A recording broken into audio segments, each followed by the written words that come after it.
Bueno, buen día, buenas tardes, la costumbre de la reunión de la mañana a todos.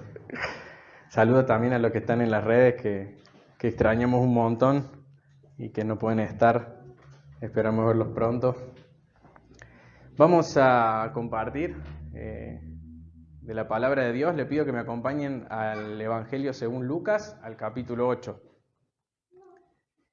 Si nosotros observáramos el ministerio de Jesús, nos encontraríamos con, de a momentos, multitudes siguiéndolo, que estaban escuchando sus palabras. De hecho, él les predicaba porque se compadecía de ellos, porque eran como ovejas sin pastor. Pero cuando llegamos al final del ministerio de Jesús, por ejemplo en Hechos 1, cuando Jesús ya asciende, solo 120 personas pertenecían al grupo de sus seguidores. Después, obviamente, con la venida del Espíritu Santo y la iglesia continuó predicando y el número de la iglesia creció, pero siempre se mantuvo este patrón. No todos respondían de la misma forma a su palabra. Y eso también lo traemos a nuestros días hoy. La iglesia sigue predicando, nosotros seguimos predicando, su palabra sigue recorriendo el mundo entero, pero la respuesta de las personas varía, es diferente. Y Jesús, en su ministerio, contó una parábola que nos dio a entender cómo funcionaba esto, cuál era el punto, cuál era la clave de esto, dónde estaba la diferencia, por qué algunos confiaban en él, creían en él, le seguían, daban fruto, y por qué otros le rechazaban. Y nos dijo dónde estaba el punto para tener en cuenta esto, y es el corazón. Así que vamos a leer hoy la parábola del sembrador, está en los títulos de muchas Biblias. Hay otras parábolas de siembra, se podría decir también la parábola de los 4 terrenos. Vamos a compartir acerca de las distintas respuestas de la palabra. ¿Dónde está la clave a las diferentes respuestas? ¿Dónde se generan estas respuestas diferentes? ¿Y cómo es mi respuesta también? ¿No? Que es la idea de reflexionar hoy. Lo leo, vamos a leer desde Lucas 8, desde el versículo 4, y vamos a ir frenando de apartes, digamos. Vamos a leer primero hasta el versículo 8, del 4 al 8. Dice, habiéndose congregado una gran multitud y los que de varias ciudades acudían a Jesús, entonces les habló por medio de una parábola. El sembrador salió a sembrar su semilla. Al sembrarla, una parte cayó junto al camino, y fue pisoteada y las aves del cielo se la comieron. Otra parte cayó sobre la roca, y tan pronto como creció, se secó, porque no tenía humedad. Otra parte cayó en medio de los espinos, y los espinos, al crecer con ella, la ahogaron. Y otra parte cayó en tierra buena, y creció y produjo una cosecha al 100 por 1. Al hablar estas cosas, Jesús exclamaba, el que tenga oídos para oír, que oiga. Esta historia, vamos a leer hasta acá, nos narra algo que era recontra común para el tiempo de Jesús. Para nosotros, capaz para algunos sea más familiar que otros. Yo nací en una ciudad, crecí en una ciudad y no tengo idea. Le pueden preguntar a mi esposa que el otro día quisimos sembrar y hice todo lo que no había que hacer. Después googleando me di cuenta. O sea, el hecho de tener un patio en tu casa no hace que uno sepa del tema. Pero para el tiempo de Jesús era posible que incluso mientras Jesús hablaba, ellos pudieran ver algún sembrador que estaba en este momento esparciendo las semillas. Era algo muy común, muy típico de su vida cotidiana. Era una actividad muy normal. Los sembradores, ningún sembrador del tiempo de Jesús iba a agarrar todas sus semillas y las iba a poner en un mismo pedacito de tierra. Por una cuestión lógica, mientras más terreno abarcaba, más chances tenía de que cayera en un terreno bueno y que creciera. ¿Sí? Se labraba la tierra, se preparaba el terreno, pero el sembrador agarraba de su bolso, tiraba las semillas y esparcía lo más que podía. Y en eso las semillas podían caer en distintos terrenos.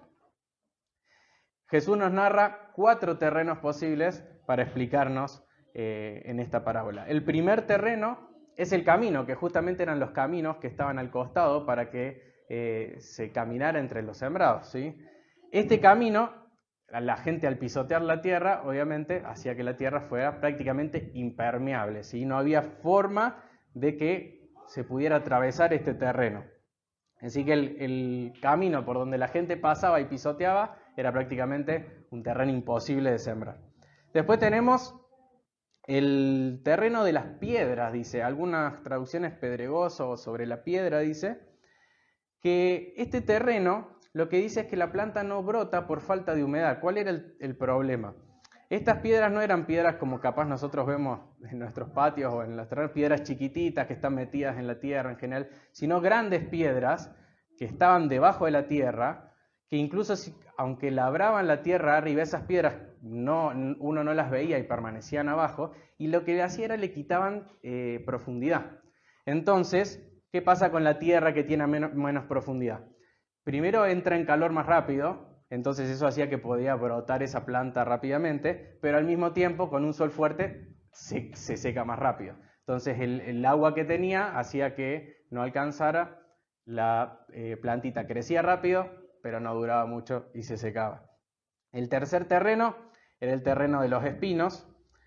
En este caso la tierra sí parecía buena capaz a los ojos de cualquiera, pero la semilla caía y el problema es que no era la única y crecía junto a espinos.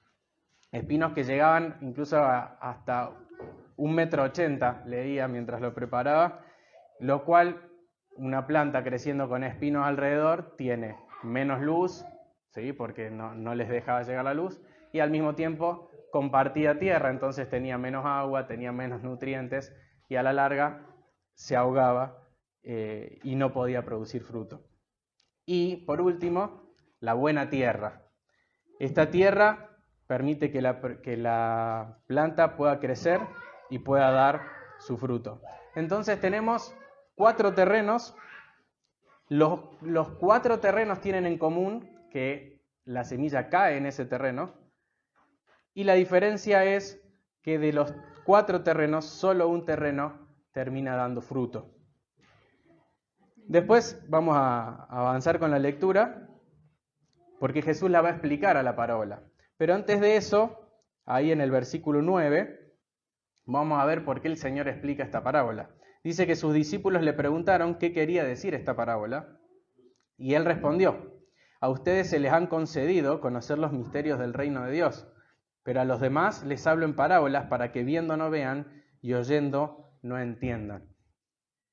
No nos vamos a detener tanto acá y en otra oportunidad lo habíamos compartido. La razón por la que Jesús empezó a hablar en parábolas era como una especie de doble propósito de compasión, pero al mismo tiempo juicio. En la medida en que el Señor contaba estas historias que eran muy cotidianas, pero que tenían un significado espiritual que a simple vista no se veía tan fácil, hacía que los que realmente entendieran su significado sean aquellos que tenían el corazón de acercarse a Jesús. ¿Qué es lo que hacen los discípulos acá? Fíjense que la Biblia dice que los discípulos se acercan para preguntarle. Y Jesús, en respuesta a esto, les dice que a ellos sí se les concedió conocer acerca de estos misterios.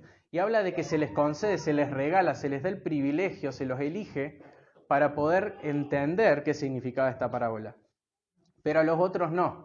Y este era el propósito de Jesús frente a el creciente rechazo de los fariseos en ese momento, que habían incluso llegado a blasfemar en contra del Espíritu Santo y que habían, a pesar de conocer y de entender y de ver la evidencia de que Jesús era el Mesías, lo habían rechazado consciente y deliberadamente. Entonces el Señor responde predicando en su última etapa del ministerio con muchas parábolas, como un juicio también. Pero, vale la aclaración, el Señor jamás le negó una explicación a nadie.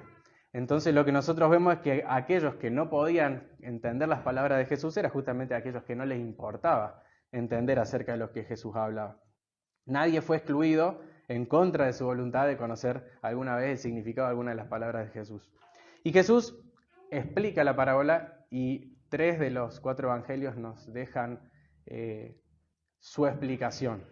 Vamos a leer a partir del versículo 11. Dice Jesús: la parábola es esta. La semilla es la palabra de Dios. Aquellos a lo largo del camino son los que han oído, pero después viene el diablo y arrebata la palabra de sus corazones para que no crean y se salven. Aquellos sobre la roca son los que cuando oyen reciben la palabra con gozo, pero no tiene raíz profunda. Creen por algún tiempo y en el momento de la tentación sucumben. La semilla que cayó entre los espinos son los que han oído y al continuar su camino son ahogados por las preocupaciones, las riquezas y los placeres de la vida, y su fruto no madura. Pero la semilla en la tierra buena son los que han oído la palabra con corazón recto y bueno y la retienen y dan fruto con su perseverancia. Vemos que hay tres componentes en esta parábola: la semilla, el sembrador y el terreno. Y lo primero que vamos a ver es la semilla, y no nos deja mucho lugar a dudas la interpretación de Jesús. Él dice, la semilla es la palabra de Dios. No es el único pasaje. Si nosotros vamos a 1 Pedro 1:23, ya lo habíamos compartido, Diego nos predicó sobre ese pasaje, nos dice, Pedro dice, no han nacido de nuevo, pues han nacido de nuevo no de una simiente corruptible, una semilla corruptible, sino de una que es incorruptible, es decir, mediante la palabra de Dios que vive y permanece. Nosotros sabemos qué hay adentro de una semilla. Hay vida adentro de una semilla. Es difícil de explicar. Uno la ve y no ve que potencialmente hay una planta ahí. Pero adentro de una semilla hay vida. Y eso es directamente lo que se aplica a la palabra de Dios. Cuando nosotros vemos esto, no vemos solamente palabras que juntas forman una oración o letras que forman palabras y que se pueden comprender o que tienen un significado. Es mucho más que eso. Es vida lo que hay adentro de la palabra de Dios. Romanos 1:16 nos dice que el Evangelio es poder de Dios para salvación.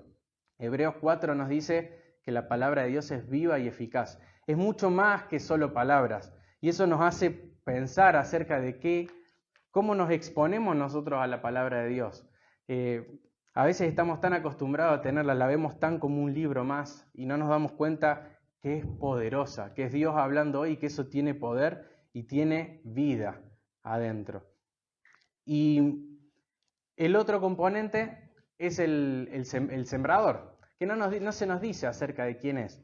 Y la verdad es que tampoco es tan importante porque el énfasis de Jesús no va a estar ni en la semilla ni en el sembrador, sino en los terrenos. Porque cuando hablamos de qué marca la diferencia acerca de las distintas respuestas, es el terreno lo que va a determinar cómo responde una persona, y ese terreno son los corazones. Mientras se siembre la semilla, que es la palabra de Dios, no importa quién la siembre, podemos decir acá que el sembrador podría haber sido Jesús, podrían haber sido sus apóstoles, podemos ser nosotros, pueden ser otros hoy, pero la clave está en que si se siembra la palabra de Dios, lo importante es con qué corazón se recibe esa palabra. Entonces, el punto de cuestión no está en la semilla, no está en el sembrador, sino que está en el terreno. Los 4 terrenos reciben la semilla y cuando Jesús la explica, si vemos bien ahí lo que acabamos de leer, se nos dice que los 4 oyen, ¿sí? Pero la diferencia va a estar en lo que sucede cuando la semilla cae. Así que vamos a ver cómo los distintos corazones pueden recibir esta palabra. Y el primer terreno, el primer corazón, es el de la falta de fe, es el del rechazo a la palabra de Dios, que es el camino. Dice que aquellos a lo largo del camino son los que han oído, pero después viene el diablo y arrebata la palabra de sus corazones para que no crean y se salven. Fíjense, oyen, pero el diablo se las arrebatan y no creen ni se salvan. Acá vemos justamente que el objetivo de la semilla es que crean y se salven, ¿sí? Entonces, estas personas son aquellos que tienen un rechazo total hacia la palabra de Dios. Personas que la desprecian, que la rechazan, que son indiferentes y que no quieren saber nada. No hay ni siquiera un mínimo interés de estas personas acerca de lo que están escuchando. Lo primero que se nos viene a la cabeza a nosotros, o al menos a mí cuando leía, era, claro, un ateo, por ejemplo, o una persona de otra religión. Podrían ser personas que rechazan la palabra de Dios directamente. Pero si uno se fija en el contexto, ¿qué personas están escuchando a Jesús? No hay ateos prácticamente ahí. Entonces esto nos da a entender algo más acerca de la respuesta al Evangelio, que puede haber incluso personas que profesan creer, pero que pueden ser parte de este terreno también. Las personas, por ejemplo, fariseos que estaban con Jesús y que le escuchaban y que probablemente formaban parte de este grupo, eran personas que no creían necesitar lo que Jesús estaba diciendo. Y eso es suficiente para hacer este terreno. El hecho de que nosotros, no importa si crecimos en la iglesia, si nosotros tenemos una postura hacia la Biblia de que no necesitamos estudiarla, que no necesitamos conocer, que no necesitamos escuchar a Dios, ya podemos ser parte de este terreno. Y eso nos deja un llamado de atención muy grande, porque no importa si crecimos en una iglesia. Lo importante es cómo respondemos a la Biblia. Y si para nosotros no es necesario, entonces podemos correr el riesgo de ser parte de este grupo. Vamos al segundo. El segundo es el de la fe superficial.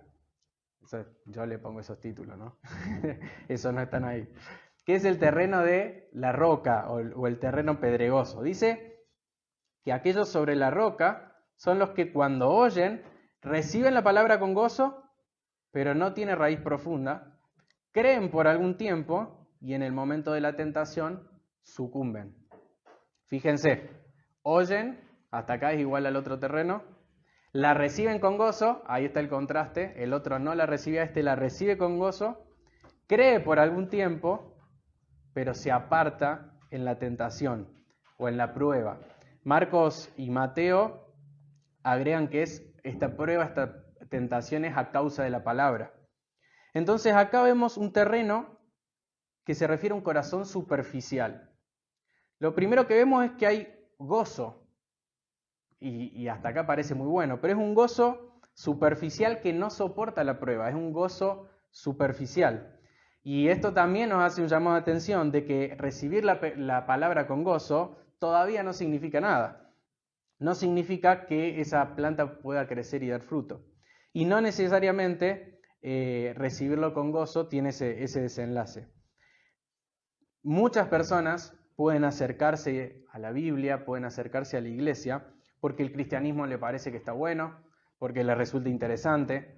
Incluso pueden disfrutar de los beneficios de participar de una comunidad de fe. Pero el cristianismo cuesta. Y el cristianismo en algún momento demanda y en algún momento se pone a prueba esa fe. Y eso es lo que va a determinar si ese gozo era un gozo real, era un gozo profundo o era superficial. El cristianismo, el ser parte del cristianismo, y creo que cada vez más evidente para nosotros, significa muchas veces ser odiado, ser catalogado de odiador, ser foco de bromas, de insultos, incluso puede llegar a traer problemas familiares para muchos. Incluso lo que venimos estudiando en 1 Pedro, yo hago el bien, pero sufro por hacer el bien. ¿Y cómo puede ser esto? Entonces, cuando la vida del cristiano que recibe con gozo la palabra avanza y el cristianismo empieza a significar que esto cuesta, ahí es donde puede quedar en evidencia que no había profundidad en ese corazón. Entonces, la persona calcula el costo y decide abandonar. ¿Por qué no le conviene? Porque el cristianismo no era lo que tal vez pensó cuando recibió la palabra con gozo. En Mateo 10:22 Jesús advirtió, serán odiados de todos por causa de mí, pero el que persevere hasta el fin, ese será salvo. Fíjense esa diferencia en la prueba, el que persevere hasta el fin, ese será salvo.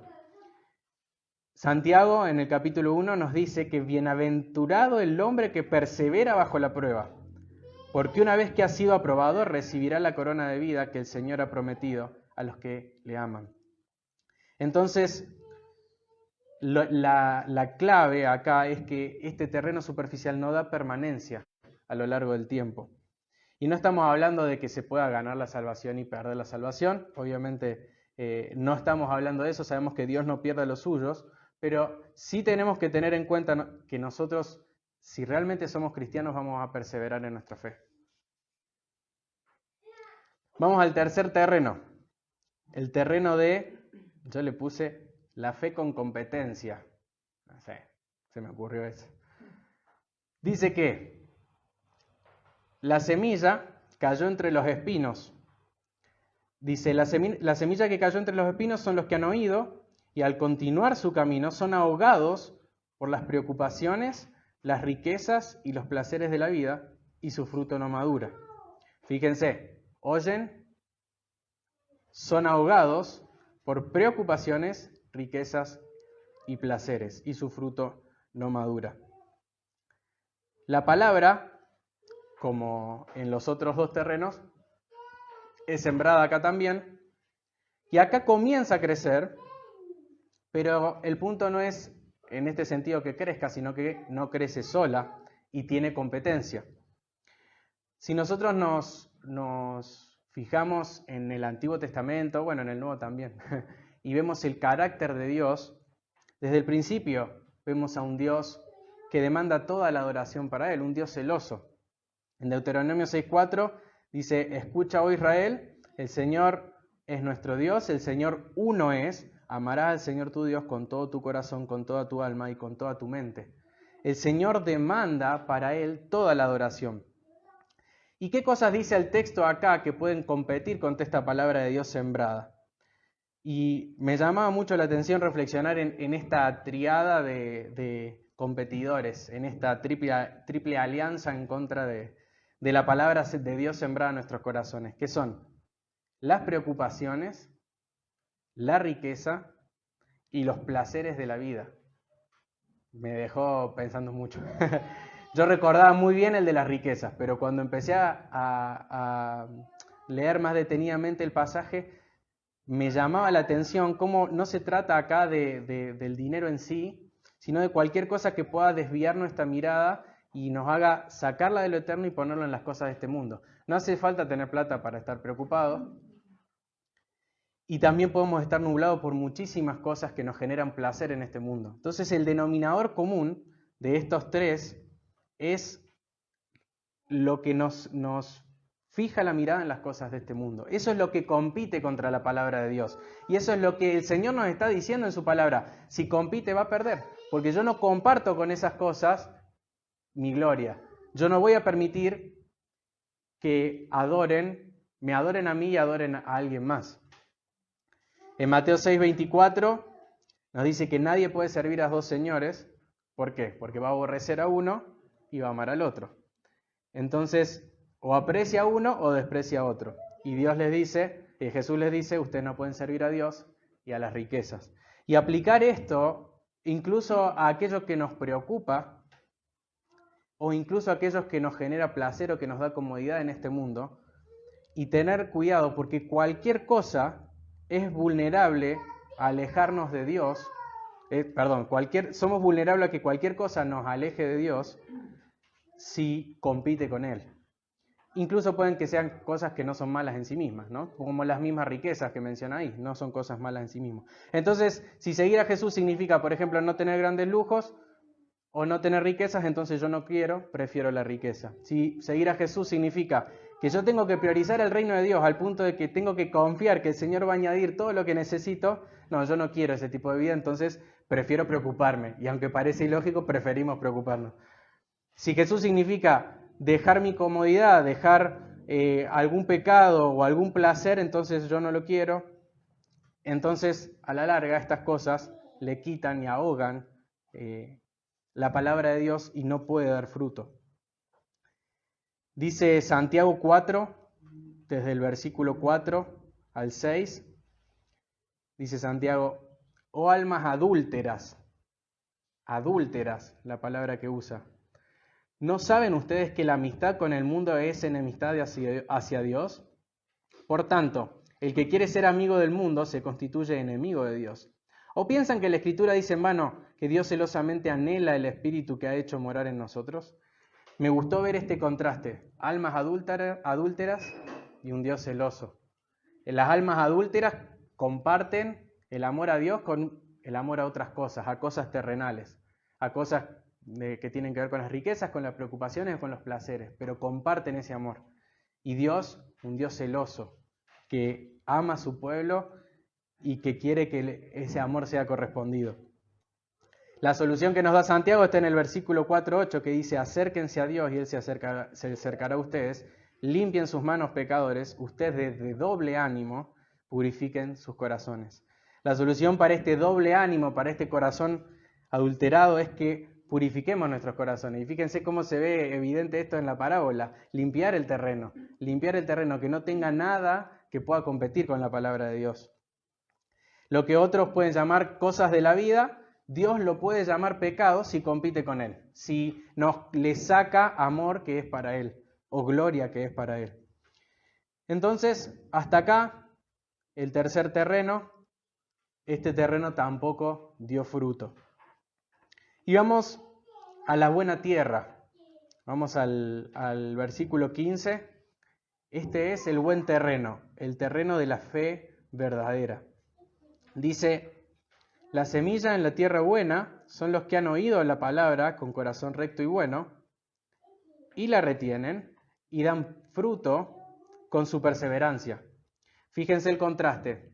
Oyen, hasta acá es igual a los otros tres terrenos, la retienen, no como el uno que era arrebatada, dan fruto, no como en los otros tres, con su perseverancia, no como en el 2, que crecía pero no perseveraba hasta el final. Entonces, estas son las tres características de la vida espiritual que da la palabra de Dios en los corazones, en el terreno de la fe verdadera. Retener la palabra, perseverar y dar fruto. Y me pregunto, ¿retengo la palabra, persevero, doy fruto? Me pregunto, ¿vos ves en tu vida esto? ¿Retenés la palabra de Dios? ¿Permaneces? ¿Das una cosecha, una buena cosecha, una cosecha al 100%? Dice el Salmo 1, Salmo capítulo 1, versículo 3. Dice desde antes que el que se deleita y medita en la ley de Dios, dice el 3, será como un árbol plantado junto a corrientes de agua, que da su fruto a su tiempo y su hoja no se marchita. En todo lo que hace, prospera. Fíjense Jeremías 17, 7 y 8. Dice: bendito es el hombre que confía en el Señor, cuya confianza es el Señor. Será como un árbol plantado junto al agua, que extiende sus raíces junto a la corriente. No temerá cuando venga el calor y sus hojas estarán verdes. En el año de la sequía no se angustiará ni cesará de dar fruto. Y Jesús en Juan 15 a sus discípulos les dijo: yo soy la vid, ustedes son los pámpanos, los sarmientos, el que permanece en mí y yo en él, ese da mucho fruto, porque separados de mí nada pueden hacer.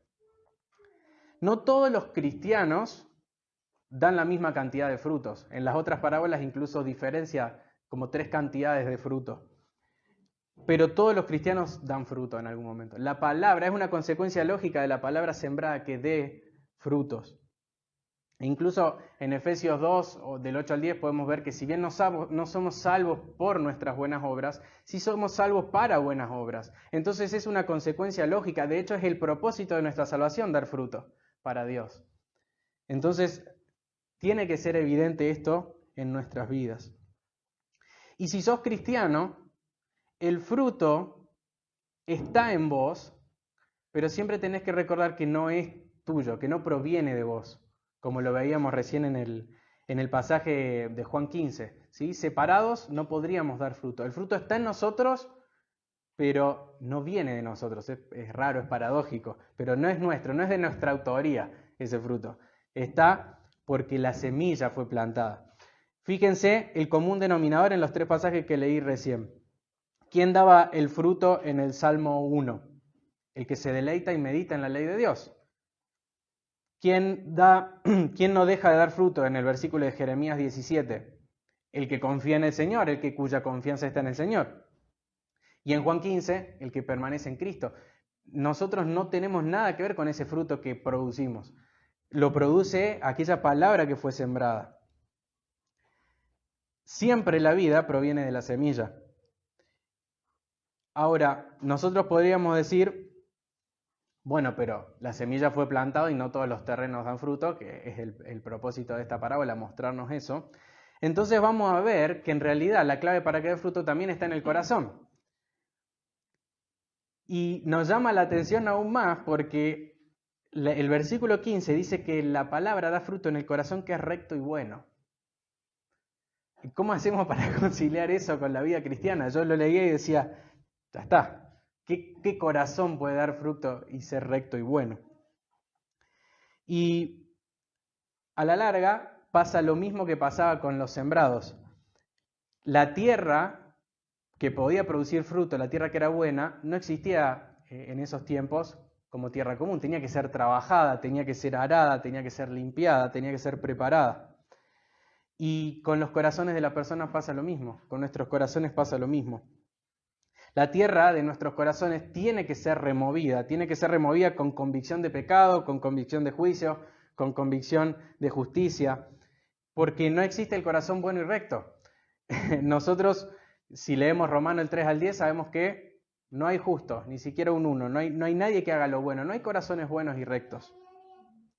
Pero Dios desde el Antiguo Testamento había prometido algo acerca de estos corazones. Dice en Deuteronomio 36, el Señor tu Dios cambiará o circuncidará tu corazón y el de tus descendientes, para que lo ames con todo el corazón y con toda el alma y para que tengas vida. En Ezequiel 36, 26, el Señor promete, les daré un nuevo corazón y les infundiré un espíritu nuevo. Les quitaré ese corazón de piedra que ahora tienen y les pondré un corazón de carne. Esas promesas que el Señor dejó en el Antiguo Testamento solo pudieron ser realidad porque el único que sí tuvo un corazón recto y bueno cargó con el pecado de todos los otros corazones. Gracias a que Cristo, siendo el único recto y bueno, cargó con el pecado, murió, resucitó y venció el pecado y la muerte, envió a su Espíritu Santo para dar vida a los corazones. Nosotros podemos ver en nuestra vida, primero podemos preguntarnos si vemos fruto en nuestra vida. Y si vemos fruto podemos alabar a Dios porque eso no proviene de nuestro corazón caído. Y si vos ves algo bueno en tu vida, jamás te podrías jactar de eso porque nada bueno puede salir de nosotros. Pero sí puede salir de nosotros si nuestro corazón es transformado y es plantada esa semilla. Y si vos revisás tu vida, por ejemplo, y no ves fruto, sí está bueno que no respondas buscando esforzarte para producir ese fruto, porque te vas a frustrar. La Biblia te deja en claro que tu corazón no va a producir lo que a Dios le agrada. Lo que necesitas es que Dios intervenga y cambie tu corazón. Pero a la larga este terreno y lo que sucede en este terreno nos da mucha esperanza. Porque si Dios nos cambiara los corazones, no habría forma. No habría forma de que el cristiano pueda dar fruto, de que las personas, los seres humanos puedan dar fruto. Dice en 2 Corintios 4, del 4 al 6, porque el Dios que ordenó que la luz resplandeciera en las tinieblas, hizo brillar su luz en nuestro corazón para que conociéramos la gloria de Dios que resplandece en el rostro de Cristo. Así como en el comienzo el Señor de la nada hizo que haya luz en las tinieblas, hoy puede de la nada hacer que haya un corazón de carne donde había un corazón de piedra.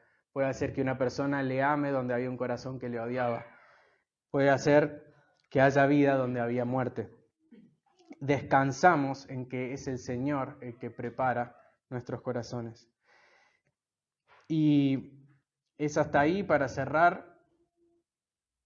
Jesús le predicó a multitudes, no todos fueron sus seguidores, tal vez solo un puñado, eso se mantiene hasta hoy. La palabra sigue siendo predicada hoy, pero no todos reciben la palabra. Y la pregunta es, ¿dónde está la clave? La clave está en los corazones. Jesús nos cuenta esto para mostrarnos que la clave de por qué hay fruto en algunas personas y en otras no, tiene que ver con los corazones. Y creo que esto nos puede servir, por un lado, de advertencia, porque nosotros podemos meditar en cada uno de estos terrenos y podemos vernos reflejados, tal vez no en el último. Y podemos ver capaz cuáles son los obstáculos que hoy hacen que la palabra no dé fruto en nuestras vidas. Entonces, la actitud correcta frente a esto es que nos examinemos. Como les decíamos antes, no tiene que ver con cuánto tiempo hayamos estado en la iglesia, o cuánto hayamos crecido, o cuánto conozcamos intelectualmente la palabra, porque en los 4 terrenos la palabra es sembrada, la palabra se escucha, se sabe, se conoce lo que dice la palabra. No es ese el punto. El punto es la respuesta, cómo se recibe eso. Pero también esto no es solamente una advertencia, creo que también nos sirve para tener aliento. Yo puedo dar fe de muchas personas acá donde la palabra dio fruto a pesar de las pruebas. Y también puedo dar fe de personas en lo que la palabra de Dios no tiene competencia realmente y que han mostrado y han dado fruto en toda circunstancia. Y agradecerle a Dios, alabá a Dios por el fruto que ves en tu vida y que ves en los demás, porque es Él interviniendo en los corazones. Y por otro lado, esto tiene que ser un estímulo para que nosotros sembremos la palabra de Dios. Sabemos que la palabra de Dios tiene vida en sí mismo, y que no depende de nosotros, no depende de la calidad del sembrador, no depende de la puntería del sembrador, depende del terreno y de lo que Dios haga en esos corazones. Entonces nosotros en todo momento nos preocupamos por sembrar y no sabemos cómo o cuál es el terreno porque no podemos ver esos corazones, pero sabemos que en alguno de esos corazones la palabra va a dar fruto. Así que era hasta acá. Les quería compartir eso, que el Señor nos ayude a reflexionar sobre nuestras vidas, sobre lo que hay en nuestra vida y que también nos ayude a ver lo que Él está haciendo en nuestras vidas y nos ayude a sembrar la palabra para que Él siga haciendo eso en otros corazones. ¿Oramos? Señor, te damos gracias por esa palabra eterna que vive y permanece, que es viva y eficaz, que es poderosa para dar salvación, porque sabemos que esa palabra, Señor, sembrada en los corazones puede dar vida. Gracias porque hemos recibido esa palabra. Te pedimos, Señor, que podamos examinar nuestros corazones, que podamos permanecer a pesar de la prueba. Te pedimos, Señor, que podamos quitar toda competencia para responder solo a vos, para amarte solo a vos. Y, Señor, te agradecemos porque vos sos el Dios que da la salvación. Te agradecemos por Cristo, permitiendo, Señor, que hoy nosotros podamos ver corazones nuevos, corazones transformados. Te agradecemos porque vos prometiste esto incluso en el Antiguo Testamento, Señor, y nosotros tenemos el privilegio de ver con nuestros ojos vidas cambiadas, vidas transformadas. Incluso lo podemos ver en nosotros, Señor. Yo te doy gracias, Señor, por cada persona que en esta iglesia ha dado fruto, que hemos podido disfrutar y ha mostrado, Señor, que tu palabra da resultados y ha dado fruto y ha permanecido y ha dado fruto incluso, Señor, sin competencia, sin repartir su amor entre vos y otras cosas.